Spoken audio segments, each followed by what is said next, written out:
in rooting out domestic violent extremism? Well, some of this goes to the exchanges that we've already had about the encryption issue, and when individuals, we have found historically, move to discussing truly operational, actual violent activity, they tend to move to encrypted platforms, which if those encrypted platforms are not designed in a way to be responsive to a warrant, then that activity, just like the child exploitation we talked about earlier, would be beyond reach. So we need companies to work with us on that. So that's one. Second, the companies have their own terms of service and actions that they can take, and on their own platforms are actions that they could take to help reduce abuse. But most importantly, I think on social media platforms, we need people who are on those platforms, who are Americans who see threats of violence. Again, that's what this is about, threats of violence, to alert law enforcement if they see them. Well, certainly we can do that, but as you say, just as with the reporting of hate crimes, et cetera, these are all very underreported. And I think that there are concerns about possibly limiting the liability protections under Section 230. Would that be another way to get these platforms to pay attention to content on their platforms? Well, without weighing on specific legislative proposal, what I would say is that these are gigantic companies now with all kinds of activities, some very positive, some very negative, that happens on their platforms. And just like any industry, it makes sense to me that they should take responsibility for what happens on their platforms. Their duties, unlike ours, unlike this committee's, their duties are to maximize profit for the shareholders. And there's nothing wrong with that being their duties, but that's a very different responsibility than all of us have to protect the American people. It does sound as though that we need to make some changes to Section 230 liability protections, and I think we need to go there. Let me turn to another important issue. Sex trafficking remains a real issue in Hawaii and to other Native peoples. And in Hawaii, for example, the sex trafficking disproportionately impacts the Native Hawaiian community to the point where Native Hawaiian women and girls represent 67 to 77% of sex trafficking victims and 37% of child trafficking cases in Hawaii. And earlier this year, the FBI launched Operation Not Forgotten to help solve cases of missing and murdered Indigenous people. I think that is a really important step for the FBI to take. And prior to that, you also have in place Operation Cross Country, which is a 13-year program highlighting some of these issues. Can you tell us a bit more about what these programs do and what you hope to accomplish through these programs? Well, so these programs are designed to both rescue victims of human trafficking and to take down the predators who engage in the human trafficking. And we take a very victim-centered, victim-focused approach. So in addition to rescuing the victims and arresting the predators, our victim services personnel try to engage with the victims to connect them up to social services and things like that, so that we recognize that it's a long road of recovery for them even after they're rescued from the trafficking itself, and we're trying to help get them on the right path that way. Part of the reason things like Operation Cross Country are kind of combined the way they are is to raise awareness for victims and witnesses and deterrence for predators. I know that Operation Cross Country resulted in the finding of some 6 missing children in Hawaii. I've asked you this before regarding focusing on Native Hawaiian women and girls who are trafficked. And is Operation Not Forgotten in Hawaii? Is it in Hawaii? In Hawaii, does it? I think Operation Not Forgotten is if I recall the name correctly, there is very specific operations in Hawaii that our Honolulu field office and division are conducting, and they do some great work in the human trafficking space, and I'm proud of the work they've done for your community, your citizens, in fact, the citizens, your constituents of the state of Hawaii. Thank you. I appreciate the effort, and I'm glad that some of my colleagues have asked you about what more we can do regarding the rise in anti-Semitism in our country, especially on our college campuses. Thank you for whatever you can do to assist in that regard. Thank you, Mr. Chairman. Thanks, Senator Rono. Senator Holy. Thank you, Mr. Chairman. Director Wray, thank you for being here. I noticed with interest in your written testimony that you said, and I'm quoting you now, the FBI uses all tools available at its disposal to combat domestic terrorism, which now apparently includes the crime of being Catholic. Let's talk a little bit about the FBI's egregious targeting of Catholic Americans. You have repeatedly been asked about the memo generated by the Richmond field office, we now know in collaboration with multiple other field offices, about recruiting sources in Catholic churches. You have repeatedly said that no human sources were approached. This is you on July the 12th in the House. You were asked directly by Jim Jordan, do you think that priests ought to be approached to give information on parishioners? You said, no, sir, no, sir. You went on to say, we do not recruit, open, or operate human sources. We do not report on religious organizations. You went on to say, this product, meaning the Richmond memo, has not resulted in any investigative action. But now we know that, in fact, FBI agents did approach a priest and a choir director to ask them to inform on parishioners. So were you lied to when you gave this testimony, or were you lying to Congress? Neither. So your question conflates two different things. There's the intelligence product itself, which the Richmond field office created. It was written by, as our inspection found, by analysts in Richmond, reviewed by people in Richmond, and captioned Richmond field office product.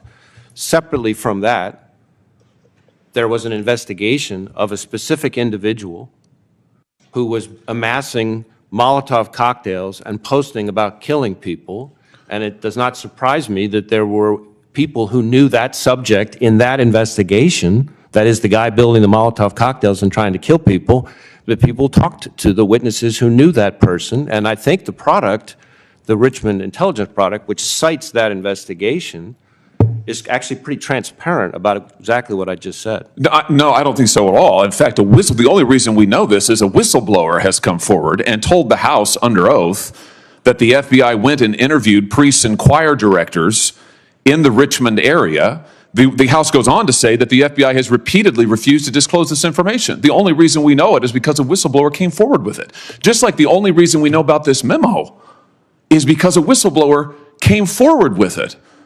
How many other parishes around the country have priests or choir directors been approached? By the way, are Catholic choirs now, are they breeding grounds for domestic terrorism? Is this your latest theory? How many other parishes have FBI agents approached priests and choir directors to ask about parishioners?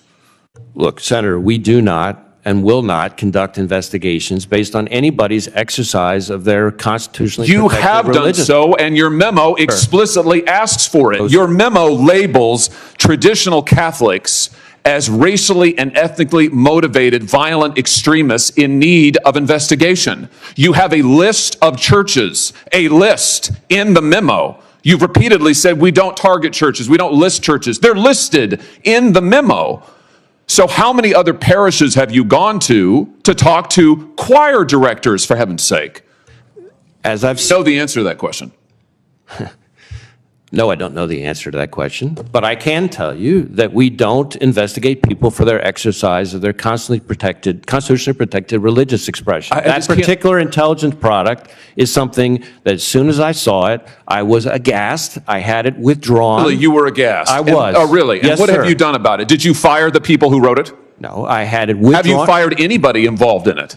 Senator, if you will give me a chance to answer That's a your yes or a question. no. It's not hard. Have you fired anyone involved in the writing of that outrageous memo, about which, frankly, you've repeatedly misled the public? Yes or no? The individuals involved in that Have you product fired were anyone? just a minute, were not found to have engaged in any intentional or bad faith conduct. And in fact, Senator, a number of the individuals answer is no. involved in writing that product in the Richmond office were themselves Catholic. So the notion Oh, I see. that So they were therefore targeting their own faith Oh, so they is have a nonsense. get out of jail free card. I see. I They- see. So you're I did immune not and say they're that. immune. So we shouldn't ask questions about it. You haven't done a darn thing. You haven't fired anybody. In fact, what the House found is, what is it? You admonished them. They were admonished. And their respective supervisors were told to engage with the Human Resources Division to ensure that deficiencies are addressed. Oh, well, I feel much better. They've been sent to bed without food. Good heavens, Director. This is one of the most outrageous targetings. You have mobilized your division, the most powerful law enforcement division in the world, against traditionalist Catholics, whatever the heck that means. And you're just told us you have not fired a single person. I mean, here, it gets worse. Your Richmond field office, they thought there was nothing wrong with this. The House interviewed the head of the Richmond field office.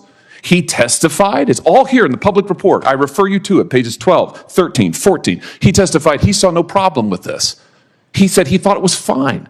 In fact, we have internal memoranda of the members of the field office high-fiving. One peer reviewer, another member of the field office wrote, "I think this is a great product. I really enjoyed the read."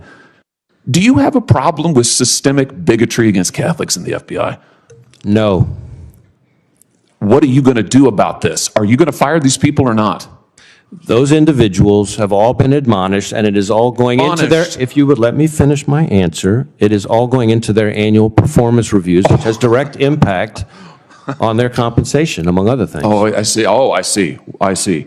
So the 60 million American Catholics who now learn that your FBI has recommended that priests be recruited as informants, your FBI has gone to priests, choir directors, but we're to feel better because you've admonished them for their wrongdoing. You again are conflating two different Well, I'm things. not. When I am we taking your testimony where you said you do not. You said categorically, you said we do not go to priests and ask them about their parishioners. You said we do not. You didn't say we haven't. You didn't say we won't. You said we don't. As it turns out, you do. And you kept it from the public. You deliberately misled Congress about it. And the only reason we know about it is because a whistleblower came forward. I just That's the truth. fundamentally disagree with your characterization. There's no characterization. The facts are the facts. And I fundamentally resent the fact that you have violated, if not the spirit, if not the letter, certainly the spirit of the First Amendment, and use your law enforcement agency against Catholics in this nation. Let me ask you about one other thing.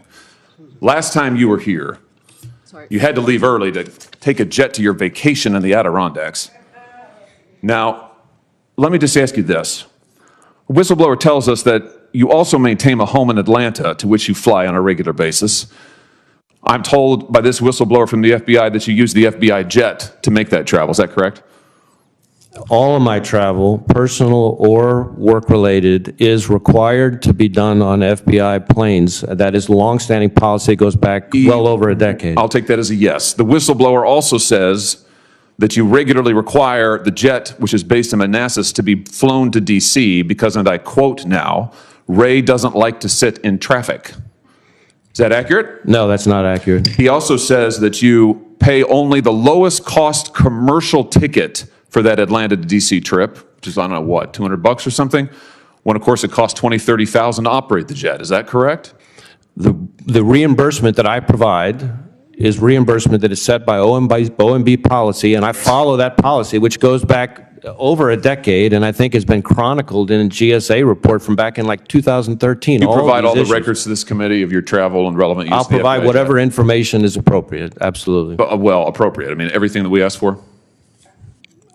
We will follow up with you about providing information. Thank you, Mr. Chair. Senator Butler. Thank you, Mr. Chair. Thank you, Director Wray, for returning. I associate myself with the comments of my colleagues in appreciating you for your service and those who serve under your leadership.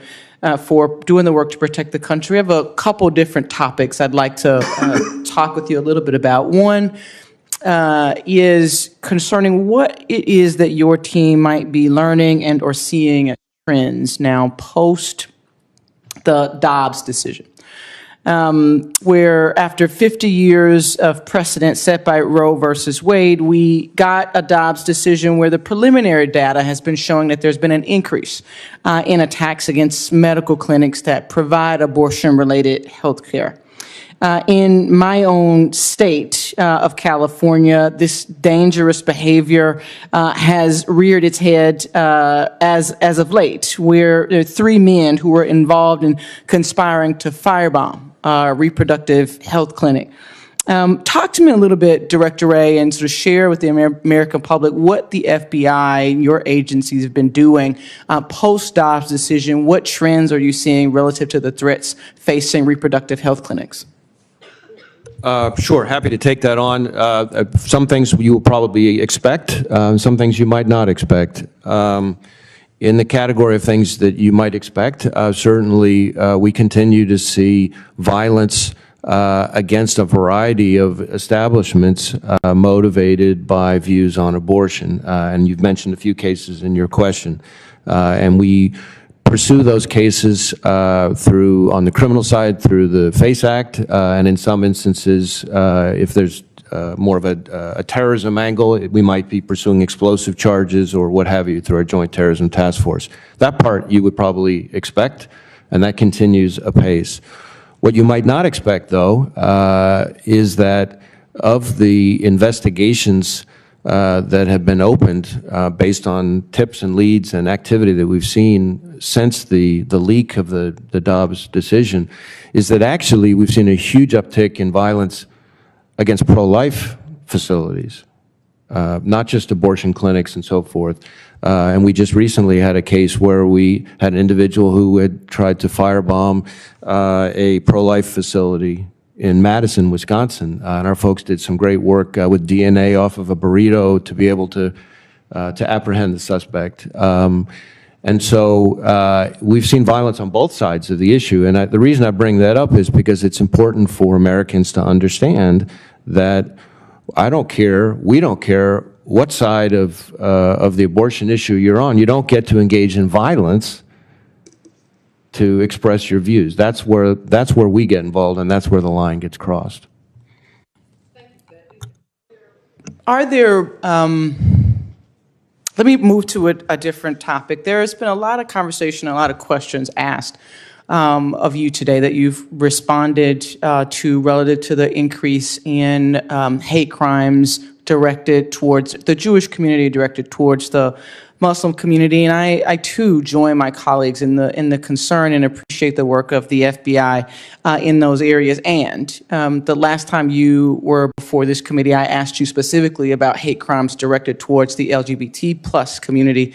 There's continued data that continues to illuminate the fact that there's increased hate crimes directed towards the AAPI community in the country, and it continues to be noted and documented the rise in hate crimes directed toward Black Americans in the country. Here's my question: What is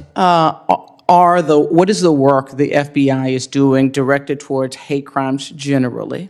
What are you doing? What can you do? And what can we do as a Congress, as a committee, to better equip you to help to increase both the reporting as well as the prevention of these crimes motivated by hate? Well, I can speak more to what we can do and what we are doing.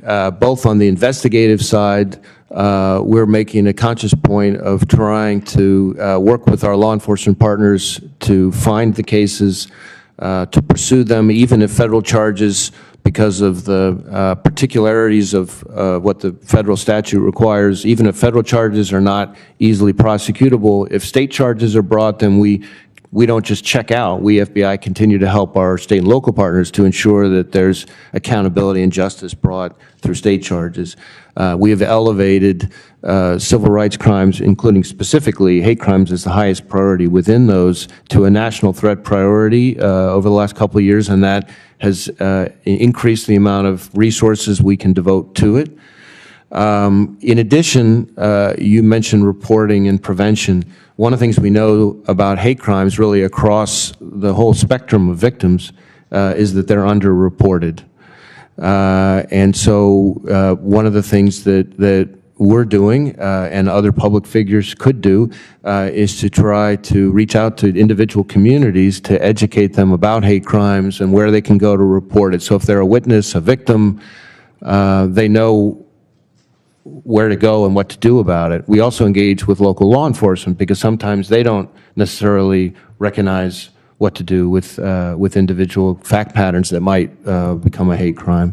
So those are some of the things that we're doing to try to increase the fidelity of the statistics on this, because that helps us identify trends and figure out how to allocate resources and investigative priority. So it's investigative, it's support, it's outreach, it's education, raising awareness.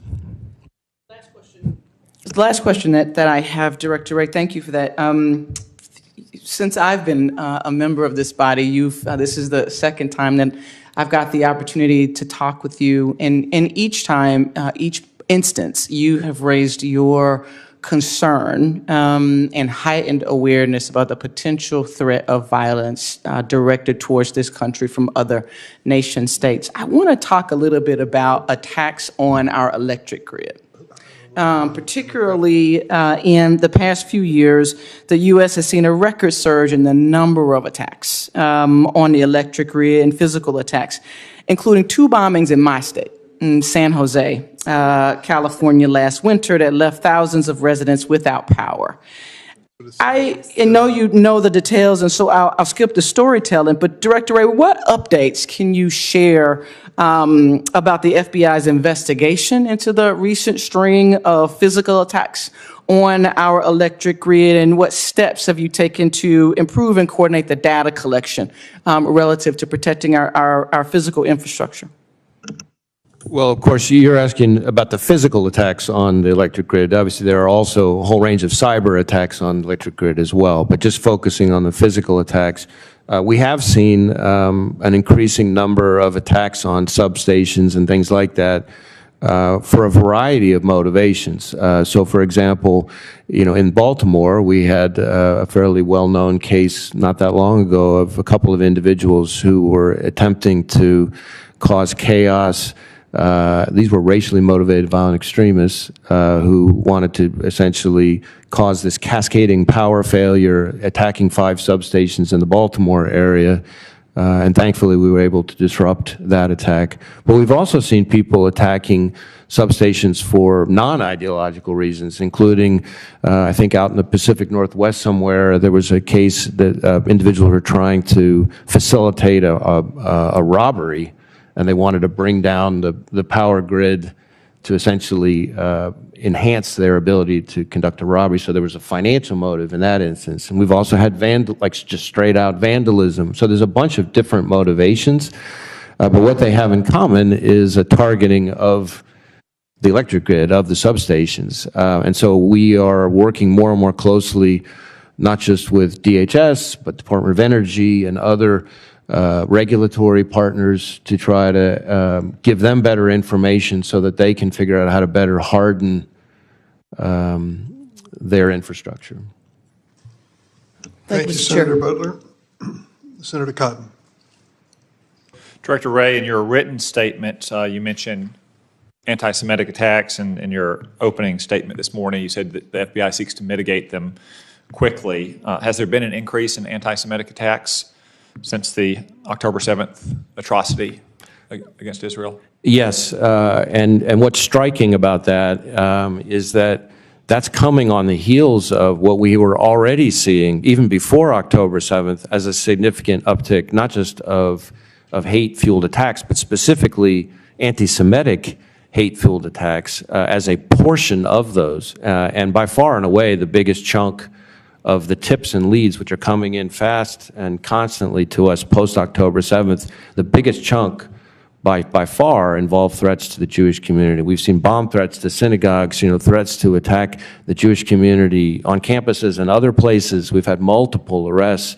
So it is a real problem. And as I think I testified maybe recently, what's so jarring about those attacks is that the Jewish community in this country is like 2.5% of the American public, and yet they represent something close to 60% of all religiously based hate crimes. And they have the unique distinction of being targeted by Sunni terrorists, Shia terrorists, domestic terrorists, inspired terrorists, and so we are acutely focused on the threats to the Jewish community, which very much needs our help. Thank you. I share your concerns about those threats and the disproportionate nature of the threats to Jews in America.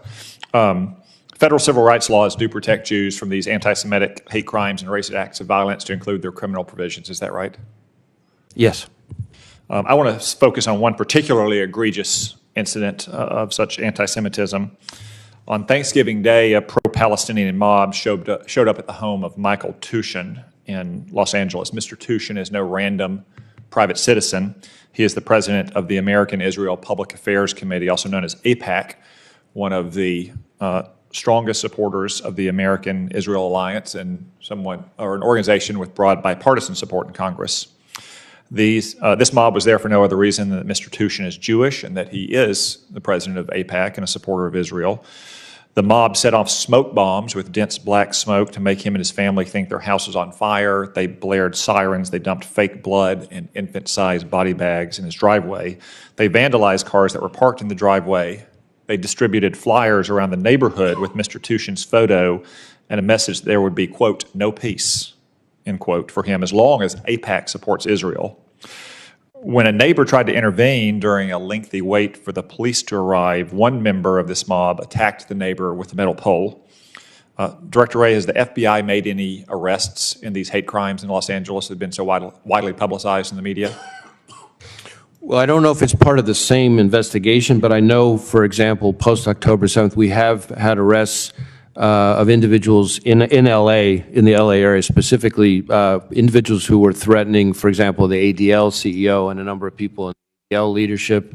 And a lot of the cases that we've been advancing post-October 7th involve threats that sound very similar to the one you're describing. Please go beyond threats. They showed up at his home on Thanksgiving Day and vandalized his home and attacked a neighbor. The organization is known as the People's City Council of Los Angeles, who post videos and photos up on their account along with the message, quote, no peace for these baby killers, F AIPAC, hashtag Free Palestine. And to be clear, they didn't use the PG version of the four-letter expletive starting with F in their social media post.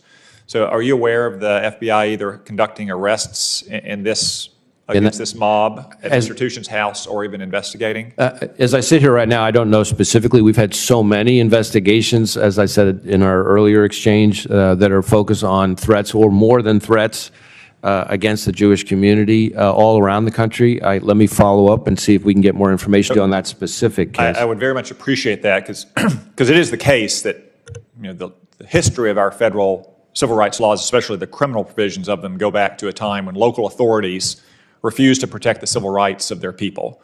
This is paradigmatically in the post-Civil War era when local Democratic officials in the South wouldn't protect the rights of freed black slaves. But color me very skeptical that notorious Democrat George Gascon, the prosecuting attorney for the County of Los Angeles, is going to zealously pursue criminal charges against this mob that showed up at Mr. Tushin's home and assaulted one of his neighbors. So I would very much appreciate you following up with me personally to know that the FBI is at a minimum investigating this mob and the violent attack on one of Mr. Tushin's neighbors. And I hope they'll do so zealously using some of the many techniques that have been used. And for example, the prosecutions of Donald Trump, where the Department of Justice has gone so far as to subpoena people who retweeted or liked Donald Trump's social media posts, or the investigations into the January 6 rioters, where facial recognition technology and cell phone location data has been used. If these are good enough for those investigations, I think they should be good enough for this investigation as well, which, again, I don't think that George Gascon is going to zealously pursue. Well, as I said, we will follow up with you directly about this particular matter. I will tell you, in the meantime, that my instructions to our people are very much along the lines of my comments here today, which is the Jewish community needs us, and we need to be leaning forward. Well, thank you for that. And as I said, in citing their social media accounts where they post photos and videos of it, these are not criminal masterminds. This should not be a tough case for anyone to crack. I'm sure the LAPD would be happy to investigate and arrest if they thought Mr. Gascon would actually pursue charges. Absent that, I hope that the FBI and the Department of Justice uses the full extent of federal criminal civil rights laws to make sure that this pro-Hamas mob faces legal consequences. Thank you. Senator Ossoff. Thank you, Mr. Chairman, and Director Wray, good to see you again. And you know I never fail to mention that Georgia is proud of you, and we love seeing you when you come back home. Hope you will again soon. You and I have spoken before about the dangerous increase in the frequency of sextortion crimes targeting children, young children who are lured or targeted to share compromising or explicit photos and then blackmailed or bullied or worse on the basis of that content.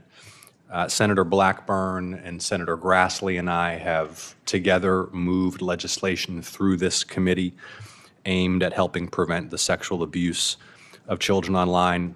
Your field office in Atlanta recently again highlighted sextortion as a particular concern in Georgia. The Atlanta field office said that these schemes have increased in frequency by 700% since 2021. Can you please provide an update on the FBI's overall efforts to investigate and prevent these crimes targeting children online?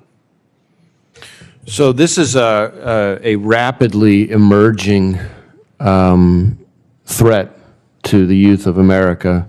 It's not, when I say rapidly emerging, it's not that it's brand new. As you and I have discussed, it's been emerging for some time, but what's newer is that it's really bursting into prominence in the last, let's say, year and a half in particular, and that's mostly a bad thing because of how prevalent it is, but it is also a reflection of potentially a little bit of a good thing, which is growing awareness, and we need more awareness of this. What is the FBI doing? We're aggressively investigating these cases. We just recently had a case, for example, where a very tragic case in Michigan where a young teenager male committed suicide because he was basically in exactly one of these kinds of cases, was essentially egged on when he couldn't pay the money, and he was explaining he didn't have the money, egged on to kill himself, and he did. And we pursued, in that case, the wrongdoers who were all the way over in Nigeria. We worked with our Nigerian partners, got the individuals involved arrested, had them brought back, extradited back to the U.S. to face trial here as a way of demonstrating that you are never beyond our reach, and that we're going to pursue these cases really to the far corners of the globe. But the second thing, and part of the reason I bring up that case as an example, is that it's very important to raise awareness, because I think a lot of the kids who are falling victim to this, when they get targeted, they don't think they have a choice. They feel like they're trapped and stuck, and then turn to tragic consequences like suicide. So raising awareness is not just raising awareness for parents, but it's raising awareness for teenagers so that they know there's something they can do. So we're working with NCMEC, for example, but in that Michigan case, to their great credit, the young man's parents sort of embraced the idea of using his case, his tragic death, as a way to try to prevent other kids from falling victim to the same thing. And it's really deeply moving that they would try to find some good that they can achieve through the just heartbreaking loss of their son. Thank you, Director Wray, and that is obviously a top concern for parents in Georgia, and so is the opioid crisis and how it impacts high school students. Several news outlets reported recently that multiple students overdosed on fentanyl in one Gwinnett County high school, that none of the students knew they were consuming fentanyl. One was reportedly using a vape pen. Earlier this year, students in Lee County in southwest Georgia reportedly hospitalized, again after using a vape that was reportedly laced not just with THC but also with fentanyl. Thankfully, all of the students survived. Can you lay out for my constituents back in Georgia what the FBI is doing to protect children and adolescents from opioids, from fentanyl, and increasingly as we see the inadvertent overdose by students who are either vaping or perhaps think they're taking some other drug or a counterfeit prescription drug? Well, of course, you're rightly flagging that one of the really pernicious parts of the crisis, the fentanyl scourge that we're dealing with right now, is that it's getting pressed into or incorporated into all sorts of other things. So it's bad enough for the people taking it intentionally because they're addicted, but the people who are unwittingly taking it, whether it's in their prescriptions or something else, is a huge problem. So what is the FBI doing? Well, I'd start with what I said in my opening, which is just in the last 2 years, the FBI has seized enough fentanyl to kill 270 million Americans. That's essentially 80% of the American public. That's just our work. Obviously, we have lots of partners doing great work too, and just the last 2 years. That's a start. A few other things we're doing. We are targeting the cartels. We have over 300 investigations focused on the cartel leadership and them as the source of supply. We are focusing on the distribution side of it here in the U.S. Violent gangs, our Safe Streets task forces are focused on those. We are targeting the professionals, in effect the healthcare profession, where they become part of it, pill mills and things like that are also part of the problem through our prescription drug initiative. We are also targeting the darknet marketplaces where an awful lot of this stuff is being trafficked. We have a whole thing called J-Code with lots of other agencies that we lead that is dismantling darknet marketplaces of opioids. And then from an awareness perspective, we are doing things like we worked with DEA to create a movie called Chasing the Dragon that was shown in schools, and we've got other sort of outreach awareness raising that's focused on schools and youth and educators to try to get at it on the demand side too. Thank you, Director Wray. And with my remaining time, you've touched on this in response to a number of members, but Georgia's Jewish community, Georgia's Muslim community, both expressing to me their deep anxiety at this moment, the increased level of threat, the increased explicit threats, the increased perception of threat and fear. Can you please provide some reassurance to my Jewish and Muslim constituents about how seriously the FBI is taking community protection? And by the way, thank you to your field office in Atlanta and Special Agent Farley for the work that they've done to help reassure my constituents as well. So we are working those cases both through our joint terrorism task forces, but also through, on the criminal side, through our civil rights program as hate crimes. So we've got sort of both engines, if you will, in the FBI focused on it. We also have I created in 2019 a domestic terrorism hate crimes fusion cell, which brings together expertise to try to anticipate where the threats are going. We have opened, I think, 60% more hate crimes investigations post-October 7th than we had before October 7th, and it was escalating pretty fast before October 7th, too.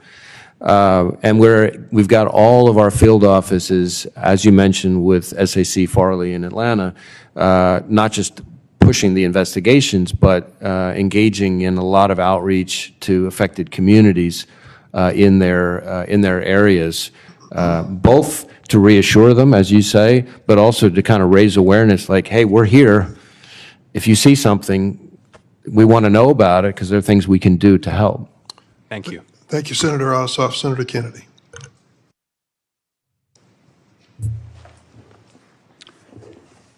Thank you, Mr. Chairman. Mr. Director, it seems to me that some people should not have power. I don't care how smart they are. I don't care how experienced they are. They just don't have enough maturity or morality or ethics to exercise power. And I am talking, of course, about your predecessor. You have been a significant improvement. Unlike my experience with you, and what I've observed is that unlike your predecessor, you're not egomaniacal, and you're not egocentric, and you're not a self-aggrandizer. You don't run around like your predecessor going, look at me, look at me. You don't leak to the press like the Titanic. And I know that's a low bar, but I appreciate it. You talk a lot about 38,000 women and men in the FBI, the vast majority of whom do an extraordinary job, and I agree with that. Most of those women and men that you're talking about are in your field offices. I'm not saying there aren't some in the Washington office. But the problems we've had with the FBI over the past decade, you've alluded to them, have come primarily out of the Washington office. I listened carefully to your recitation of your efforts to clean that up. But I think most fair-minded Americans still wonder if there has been real accountability in all cases. And that's the spirit in which I'm going to ask you these questions. Who made the decision at the FBI to raid Mar-a-Lago for those documents?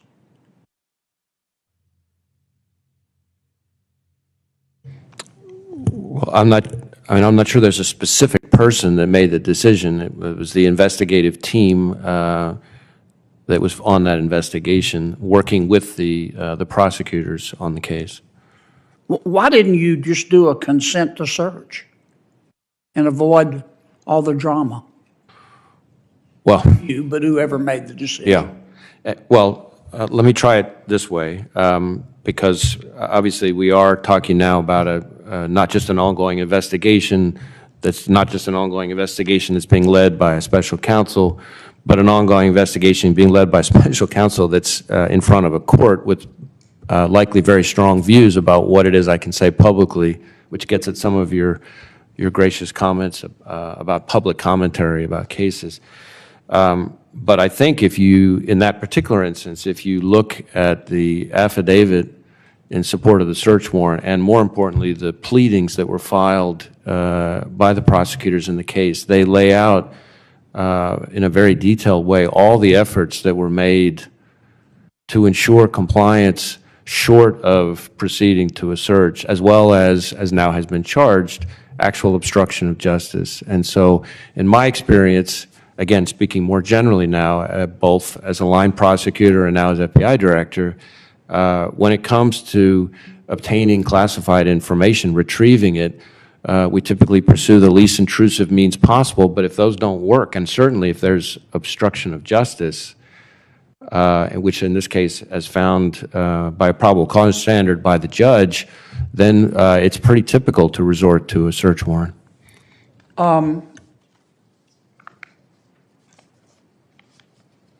Of course, as you know as well as I do, that the FBI cannot censor American speech. It talks about abridging speech, that our First Amendment does. At one time, I think it was during your tenure, the FBI had 80 FBI agents working with social media, encouraging social media to take down accounts and remove, quote, disinformation and election interference.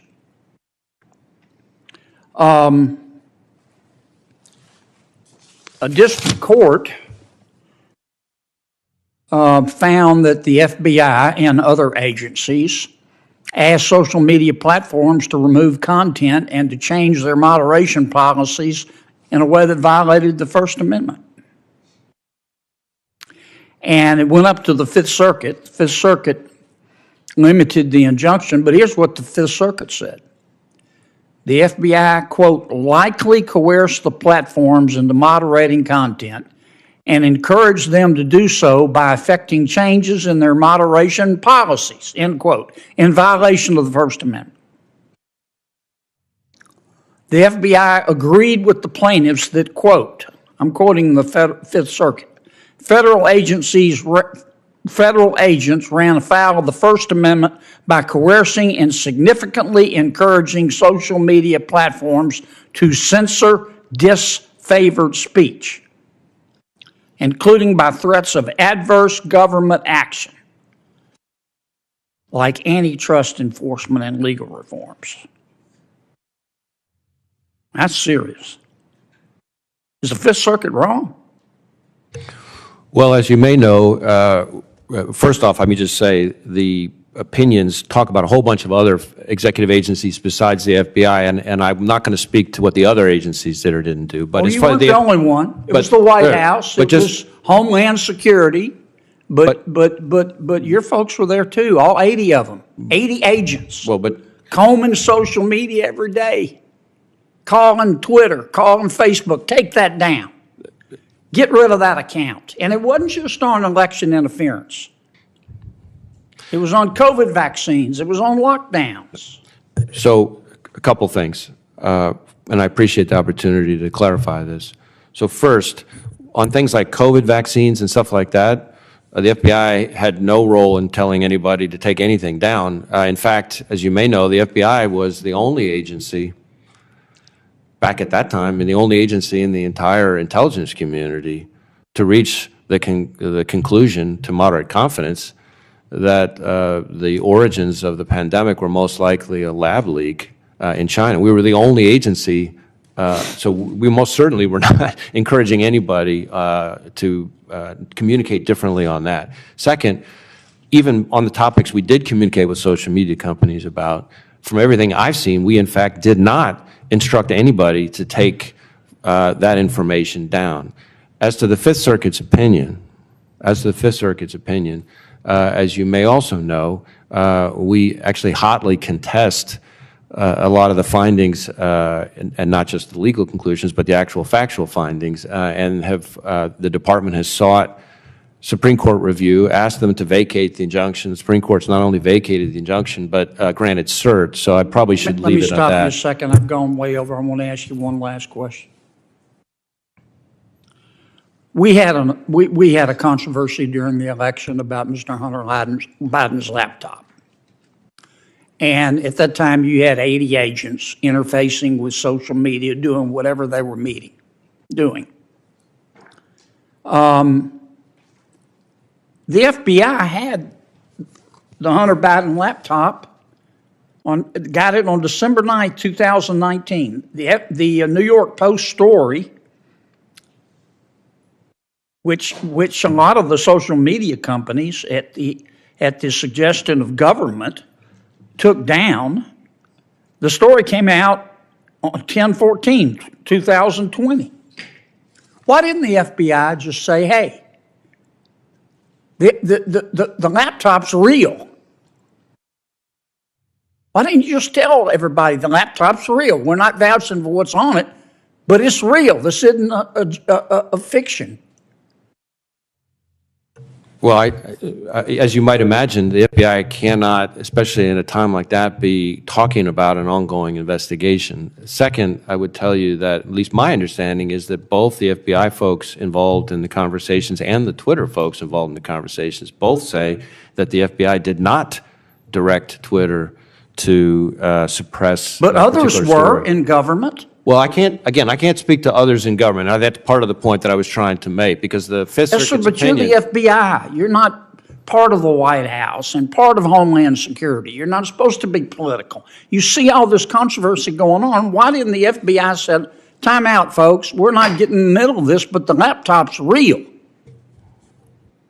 again, we have to be very careful about what we can say, especially in the middle of an election season, because that's precisely some of the problems that led to my predecessors' negative findings from the Inspector General. Did you hear a gavel? Thank you, Senator heard a Kennedy. gavel. Thank you, Senator Kennedy. Senator Booker? Mr. Chairman, I just want to say that Senator Kennedy is Santa Claus of spirit, but he is the Grinch when it comes to stealing my time.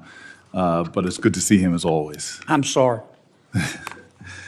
Director Wray, it's good to see you again. I just want to say at the top, as often, I don't get often enough to say it to you, but having years and years of working with FBI agents, especially in New Jersey, I just know that you represent an organization of extraordinarily noble people who do things on a daily basis to protect us and to keep us safe that most Americans don't know about. And in this time of year, especially just that heroism, I just want to recognize it at the top.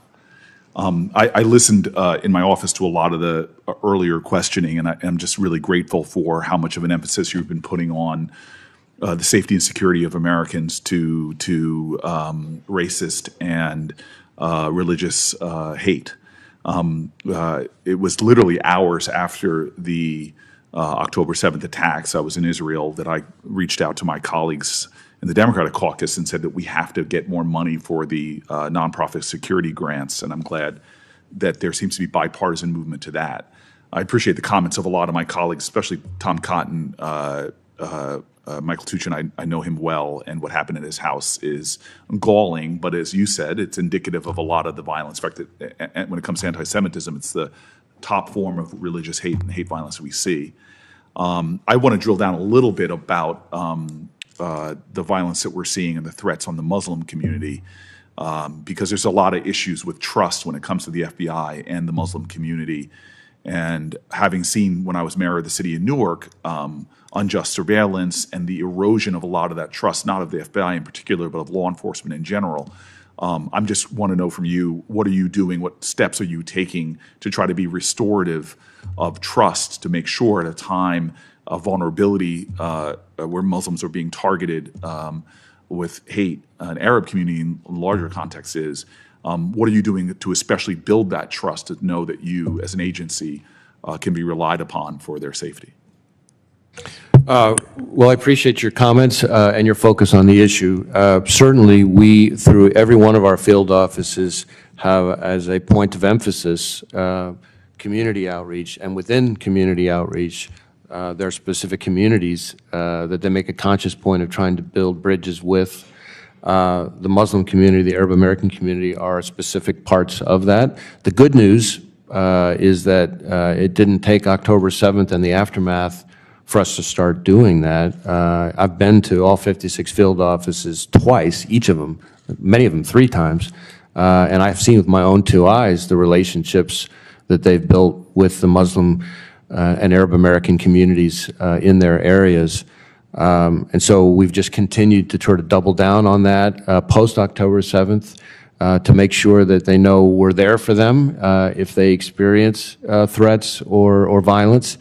There have been tips and leads, reports of threats that have come in. The chairman mentioned the attack against the unconscionable attack against a 6-year-old boy in his area, but we've had other attacks as well.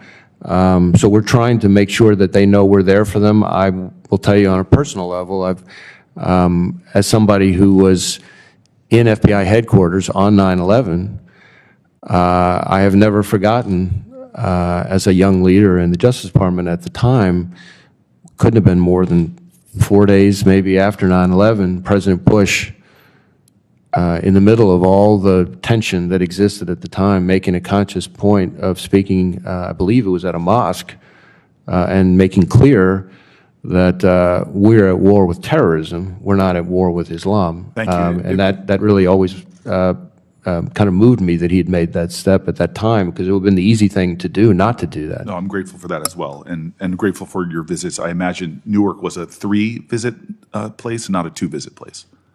I think my 3rd visit is imminent. Okay, that's good to know.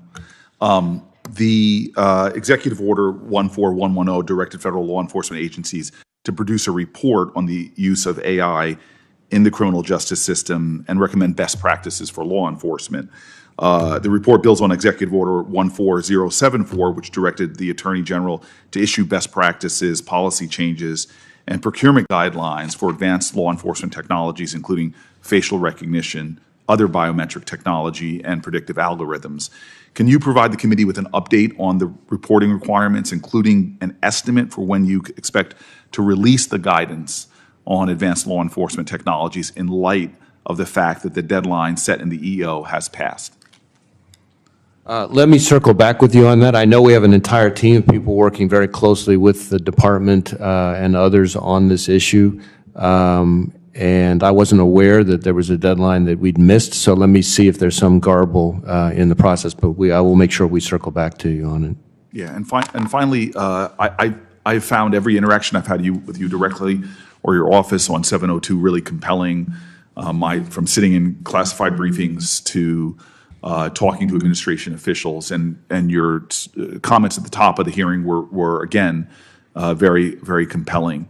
I think you heard that this is an issue that is in both parties. There are a lot of concerns, and when Mike Lee was speaking, he talked about a lot of the violations of what we would both agree is just egregious violations of what 702 should be about. The reforms that have been put forward and the work that's been done to correct for them.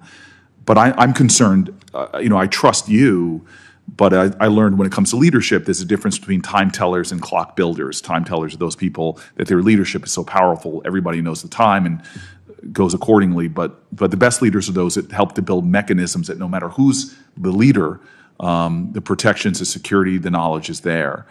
And so when you hear some of these egregious mistakes, can you tell us in testimony now that you're pretty confident that the abuses that were talked about so openly here in this hearing, that those abuses cannot and will not happen going forward?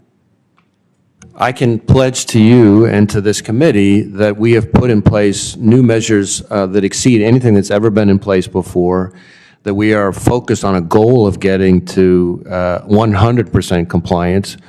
But I can also tell you that, and I understand why we've brought this on ourselves to some extent, and I hear that. I hear that in Senator Lee's comments. I understand why that is there, but that's why I point to the court itself and the department itself looking hard at our compliance post all these reforms, because these are the same people and the same kinds of documents that have discussed all these problems of the past. They're the ones now saying they're seeing 98% compliance. And these are reforms that we've had in place since really only just the middle of 2021. So it's not just take my word for it. I get that. It's, trust but verify, and there's a verification piece that's occurred here. And we think that to the extent that there's a desire to cement those reforms for the long run, that's what legislation could do. Yeah. My time has expired, and I'll just say in conclusion, and I know you know this intellectually, but I actually know you feel this in your heart. My lived tradition is the African-American experience, and clearly the FBI has a very bad history with the black community in the 50s, 60s. Before that, the assurances are critical, and I still have, like the chairman said in his opening remarks, some concerns about how do we ensure that the most sacred ideals of our country aren't violated by law enforcement, especially for communities that have seen historic targeting. So thank you, Mr. Chairman. Thank you, Senator Booker. Senator Blackburn. Thank you, Mr. Chairman, and thank you for being here. Last few weeks, I've been demanding some answers on Jeffrey Epstein's crimes and trying to get these flight records. I've offered amendments to a subpoena, trying to get that, and kind of been stonewalled on it, but I think having transparency around Jeffrey Epstein's conduct and this massive sex trafficking ring that he built is important. And of course, you've had the chairman, Senator Hirano, Senator Ossoff, all who have mentioned our concerns with what is happening with CSAM, what is happening with sex trafficking. But in light of this, in looking at some of the survivors from the Epstein issues, there are disturbing allegations that the FBI failed to investigate the sex trafficking allegations. And indeed, one survivor says that the FBI, even after she brought forward repeatedly content about his conduct, that the FBI refused to investigate her claims, even though she said the allegations were there on both the sex trafficking and the child sexual abuse material. And I want to know why, or what awareness you have of the FBI's failure to investigate these claims. And I want to get you on the record, since numerous survivors have said the FBI did not show up to help them. What specifically has the FBI done to investigate the claims that Epstein's and others participated in, produced, possessed, and distributed CSAM? Well, first, let me say I recall very well that you have a very specific and longstanding interest, not just in child sexual exploitation, but in human trafficking as a cousin of that. And we appreciate your focus on it and your support of the importance of that part of our mission. As to the Epstein case specifically, I will tell you it's been a while since I looked at that case. Obviously, we worked together with prosecutors to bring charges before he... I realize that. Yeah. But what we need from you is a complete investigation of why the FBI did not take this up, and then getting to the bottom of what is appearing to be an enormous sex trafficking ring, and listening to these survivors. You know, and as I said, I've tried to get a subpoena on the flight logs, which I think is important to this. I think people need to know who was on those planes and how often they were on those planes. I think people who invest in companies would want to know if there are people from their C-suite. And as we go through this, should those logs be made public? They've been heavily redacted. Well, as I said, it's been a while since I looked at the specific case. I can tell you that we've been increasing year over year, both the number of agents focused on these kinds of cases, the number of victims we've rescued. And so onto the specific case, let me offer to have let me get with my team and figure out if there's more information we can provide to you. That would be great. Yeah. We have never, even through the Ghislaine Maxwell trial, we never got to the bottom of this, and we have these survivors who say, oh, there is so much more. They swept it under the rug, and that is wrong, and you need to right that wrong. Let me ask you about some of the disturbing allegations that have come out of Special Counsel Jack Smith's political crusade against President Trump. And we've seen a heavily redacted search warrant. Here you go with the first page. Here you've got a page that's in print, another in print, another in print, attachment B in print, all about the subject account. Page 3 that I'm going to come back to in a minute, and then look at the rest. Redactions, redactions, redacted, fully redacted, fully redacted, fully redacted, there and there. So that's very helpful. When things are so heavily redacted, you can't get to the information. Now, Tennesseans are very concerned about two tiers of justice and weaponizing of the government. But what we see from this search warrant, and here it is on page, let me go to page 2 first. That gives you what they're getting from the subject account, which is Trump's account. You're going to see that on page 1 and page 2, and the information that is there. They're wanting to get at his Twitter account everybody that had access to it and all the information. Well, then when you go to page 3, they are going to subpoena all data and information that is associated with this, and anybody that reposted information on this, that favorited or retweeted post by the account, as well as all tweets that include the username associated, all synced, all contacts, and this covers October 2020 to January 2021. Are you aware of this? I've seen some of the media reporting about it, but obviously this is a matter You that's being agree led with by this? this. Well, again, this is an ongoing investigation being led by a special counsel, and there are all kinds of court restrictions that apply. Somebody approved a search warrant for everybody that was retweeting or reposting from the Ayatollah's account. Have they gone to his account prior to October 7th and looked at that? This is such an invasion of free speech.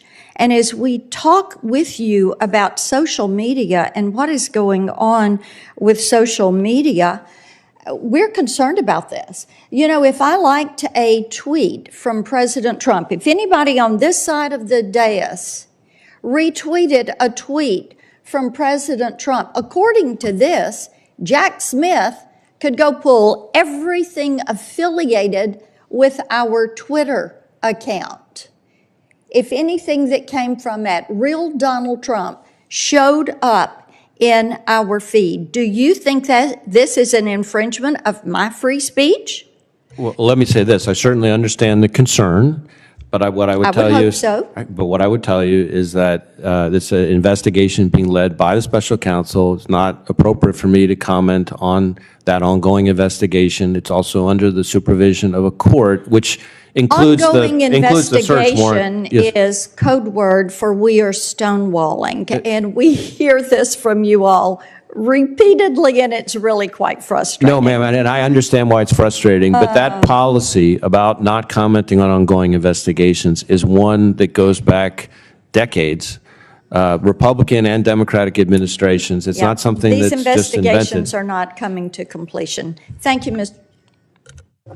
Senator Blackburn, before you leave, I want to make a point for the record, since I understand you made some statements about the Jeffrey Epstein flight logs. There's a Fox reporter in the hallway who asked me about this, and I said I had not spoken to you one time about this issue. I think you'll back me up on that. I'm not mistaken. I didn't know that this was even a subject of your amendments, which, if you'll recall, you were the first on the list until the 2-hour rule was invoked. I don't know anything about this request on your part. I'll be happy to discuss it with you. But I haven't done any discussion with you to this point, correct? Mr. Chairman, I know, and I think you're fully aware that I had 2 amendments, one wasn't. dealing with Epstein and Sotomayor. I brought it up previously.